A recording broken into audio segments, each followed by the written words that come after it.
ব্যাগের একটা সুবিধা হলো আপনি যদি 40 টাকা বা 50 টাকা দিয়ে চার্জ দেন তাহলে আপনি 50 থেকে 70 কিলোমিটার পর্যন্ত বাইক চালাতে পারবেন। সেটা ডিপেন্ড করে আপনার বাইকের উপরে। এমন বাইক আছে আপনি 40 টাকায় চার্জ দিয়ে পুরো 100 কিলোমিটারও চালাতে পারবেন। এটা হলো যে আপনার ইলেকট্রিক বাইকের সুবিধা।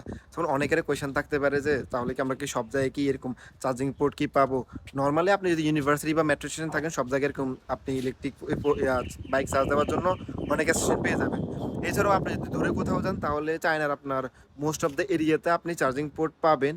বা আপনি কোনো কমিউনিটি যদি শপিং মল বা কিছু না পান তাহলে কমিউনিটির মধ্যে গেলেও আপনি ইলেকট্রিক বাইক চার্জ দেওয়ার অপশন পেয়ে যাবেন। যেমন আমরা আসছিলাম মসজিদের এখানে, তো এখানে বাইক চার্জ দেওয়ার জন্য এরকম ফোর্ট দেওয়া থাকবে, এরকম একটা এটা একটা কমিউনিটির সামনে দেখুন।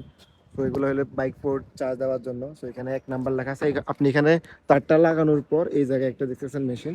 সো এই মেশিনে কিউআর আছে, এই যে কিউআর, এই কিউআরটা স্ক্যান করার পর আপনার ফোনে অপশন আসবে যে আপনি কত টাকা চার্জ দিতে চান এবং আপনি কত নাম্বার পোর্টে আপনি বাইকটা দিতে পারেন। আমরা এখানে ধরেন 1 নাম্বার পোর্টে, তো এখন 1 নাম্বার ক্লিক করলে এরপর আপনি আপনার বাইকটা চার্জ দিতে পারবেন।